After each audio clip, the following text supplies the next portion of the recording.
नमस्कार, मैं प्रियंका। आप देख रहे हैं 4 PM। खबर है कि स्पीकर बिरला के साथ उनके चैम्बर में गाली गलौज हुई है।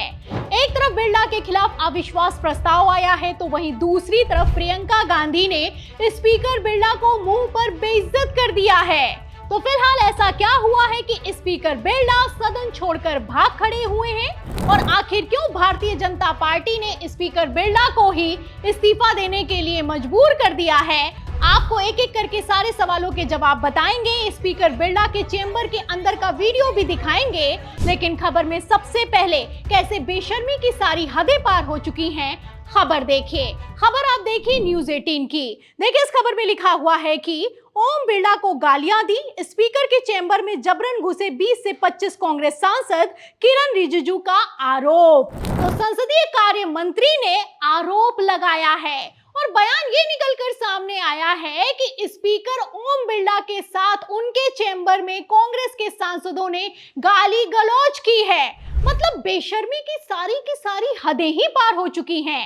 एक तरफ प्रधानमंत्री नरेंद्र मोदी की जान को सदन में खतरा है, वहीं दूसरी तरफ अब तो सदन का जो मुखिया है, जो स्पीकर है, उसको कांग्रेस के सांसद गाली दे रहे हैं। इस तरीके के आरोप लगाए जा रहे हैं, वो भी संसदीय कार्य मंत्री की तरफ से। खेल समझिए, जब लोकसभा में प्रधानमंत्री नरेंद्र मोदी ने भाषण नहीं दिया, तो स्पीकर बिरला ने भयंकर दबाव में मोदी जी का बचाव करते हुए बयान दे दिया कि अगर मोदी जी लोकसभा में भाषण देने के लिए आते तो सदन में कुछ अप्रत्याशित हो जाता। फिलहाल उसके बाद किस तरीके से अविश्वास प्रस्ताव आया है आप जानते हैं।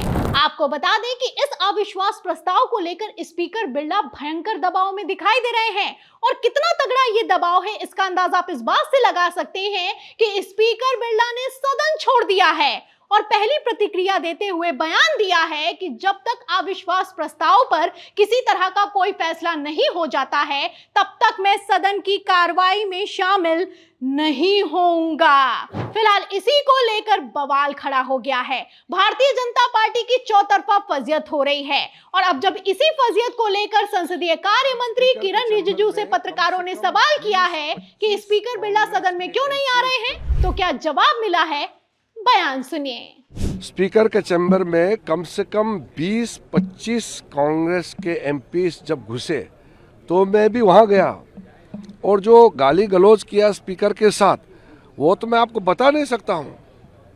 स्पीकर तो बहुत नरम आदमी है, नहीं तो और भी कठोर कदम उठा सकते थे। तो सुना आपने, ये संसदीय कार्य मंत्री का हाल हो चुका है। स्पीकर बिरला सदन की कार्रवाई में शामिल क्यों नहीं हो रहे हैं, इस सवाल के जवाब में बचाव में कहना है कि स्पीकर बिरला के साथ कांग्रेस के सांसदों ने गाली गलौज की। प्रियंका गांधी से लेकर केसी वेणुगोपाल उनके कैबिन में मौजूद थे। जब हाथापाई की नौबत आ गई तो स्पीकर बिरला आहत हो गए, और इतने आहत हो गए कि उन्होंने सदन की कार्रवाई में शामिल नहीं होने का फैसला लिया है। कहना है कि स्पीकर बिरला काफी से ज्यादा नर्म व्यवहार के आदमी हैं। अगर कोई और होता तो सख्त एक्शन हो जाता। फिलहाल सवाल तो इस बात का खड़ा होता है कि सख्त एक्शन क्यों नहीं लिया जा रहा है। जब सदन के चेंबर में स्पीकर के साथ गाली गलौज होती है तो एक्शन क्यों नहीं होता है, पहला सवाल। और दूसरा, जब प्रधानमंत्री नरेंद्र मोदी की जान को खतरा हो जाता है तब भी किसी तरह का कोई एक्शन नहीं होता है। आपको बता दें कि कांग्रेस के 8 सांसदों को पूरे बजट सत्र के लिए सस्पेंड कर दिया गया है। और क्यों सस्पेंड कर दिया गया है? क्योंकि उन्होंने चेयर की तरफ कागज उछाल दिए थे। मतलब कागज उछालने के लिए तो पूरे सत्र के लिए सस्पेंशन होता है, लेकिन स्पीकर के साथ गाली गलौज करने पर और प्रधानमंत्री नरेंद्र मोदी की जान को खतरा होने पर किसी तरह का कोई एक्शन नहीं होता है। आपको बता दें कि इस बजट सत्र में Bharatiya Janata party full on expose हो गई है, डबल फजियत हो रही है। फिलहाल इस फजियत से बचने के लिए जिस तरीके से संसदीय कार्य मंत्री ने बचाव किया है, उसके बाद से निशिकांत दुबे का वीडियो सोशल मीडिया पर वायरल है। तो क्या कह रहे हैं भारतीय जनता पार्टी के सांसद, पहले इनका बयान सुनिए, फिर उसके बाद स्पीकर बिरला के चेंबर में असल में क्या हुआ है उस पर आते हैं। उस किताब के बारे में, उन किताबों के बारे में बताना चाहता हूं जो नेहरू परिवार कांग्रेस परिवार के गद्दारी, मक्कारी, भ्रष्टाचार और अय्यासी से भरा पड़ा है। तो सुना आपने कि किस तरीके से अमित शाह के लाडले सांसद निशिकांत दुबे ने सदन की मर्यादा को तार तार कर दिया है। भरे सदन में खड़े होकर पहले तो किताब को कोट करते हैं, फिर आप देख सकते हैं कि किस तरीके से देश के पहले प्रधानमंत्री जवाहरलाल नेहरू के खिलाफ घटिया से घटिया शब्दों का इस्तेमाल किया जाता है। गद्दारी, मक्कारी से लेकर अय्याशी जैसे शब्दों का इस्तेमाल करते हुए सदन में जब बयान दिया जाता है तब किसी तरह का कोई एक्शन नहीं होता। फिलहाल इसी के खिलाफ एक्शन की डिमांड करने के लिए कांग्रेस के सांसद स्पीकर बिरला के चेंबर में गए थे। वीडियो आप देख सकते हैं कि कांग्रेस के सांसद भी मौजूद हैं और तो और सत्ता पक्ष के सांसद भी मौजूद हैं। वहां पर संसदीय कार्य मंत्री किरण रिजिजू भी खड़े हुए हैं और तो और ओम बिरला अपनी चेयर पर बैठे हुए हैं। साफ सुनाई दे रहा है कि किसी तरह का कोई गाली गलौज नहीं हुआ है, जिस तरीके के आरोप लगाए जा रहे हैं। आप देख सकते हैं कि इस वीडियो के वायरल होने के बाद से किस तरीके से भाजपाइयों की पोल पट्टी खुल गई है। एक तरफ ये वीडियो सोशल मीडिया पर वायरल है, वहीं दूसरी तरफ खबर ये निकलकर सामने आ रही है कि गाली गलौज का तो पता नहीं कि कांग्रेस सांसदों ने गाली गलौज की थी कि नहीं, लेकिन हाँ, जो स्पीकर बिरला का चेंबर है वहां पर मोबाइल से वीडियो बनाया गया है।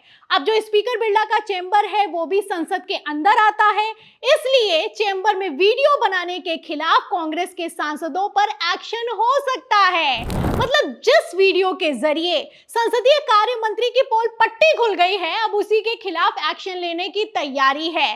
पहले कहना था कि गाली गलौज हुई है लेकिन एक्शन नहीं हुआ, और अब कहना है कि मोबाइल से वीडियो बनाया है, इस पर एक्शन हो सकता है। आप देख सकते हैं कि किस तरीके से दोनों तरफ से भारतीय जनता पार्टी की डबल फजियत हो रही है।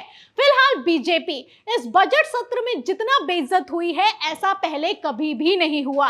एक तरफ स्पीकर ओम बिरला सदन छोड़कर भाग खड़े हुए हैं, दूसरी तरफ प्रधानमंत्री नरेंद्र मोदी लोकसभा में भाषण नहीं देने के लिए आ रहे हैं। दावा यह किया जा रहा है कि कांग्रेस की महिला सांसद मोदी जी को दांतों से काट लेती। एक तरफ वीडियो निकलकर सामने आता है, दूसरी तरफ भारतीय जनता पार्टी के मंत्री की पोल पट्टी खुल जाती है। तो फिलहाल इस वीडियो से आप अंदाजा लगा सकते हैं कि किस तरीके से भारतीय जनता पार्टी की हालत खराब है। एक तरफ अविश्वास प्रस्ताव आया है, वहीं दूसरी तरफ भारतीय जनता पार्टी के मंत्रियों ने ही स्पीकर ओम बिरला को नाकारा साबित कर दिया है। मतलब एक ऐसा स्पीकर है जो कि किसी तरह का कोई एक्शन नहीं ले पाता है। उसके चैम्बर में कांग्रेस सांसद आते हैं, गाली गलौज होती है, लेकिन फिर भी एक्शन नहीं होता, और तो और प्रधानमंत्री नरेंद्र मोदी की जान को खतरा हो जाता है, फिर भी एक्शन नहीं होता। फिलहाल अब विपक्ष एक्शन लेने की तैयारी में है। अब इस एक्शन के बाद ओम बिरला की कुर्सी का क्या होगा, और क्या स्पीकर ओम बिरला अविश्वास प्रस्ताव की चर्चा से पहले इस्तीफा देने के लिए मजबूर हो जाएंगे? इन सभी सवालों के जवाब में पूरी रिपोर्ट पर आपको क्या लगता है? क्या भारतीय जनता पार्टी बुरी तरीके से फंस गई है? जो भी आप सोचते हैं हमें कमेंट बॉक्स में जरूर लिखें। वीडियो को ज्यादा से ज्यादा शेयर करें, हमारे चैनल को लाइक करें, सब्सक्राइब करें, ज्वाइन करें। फिर मिलती हूँ अगली खबर के साथ, तब तक के लिए धन्यवाद।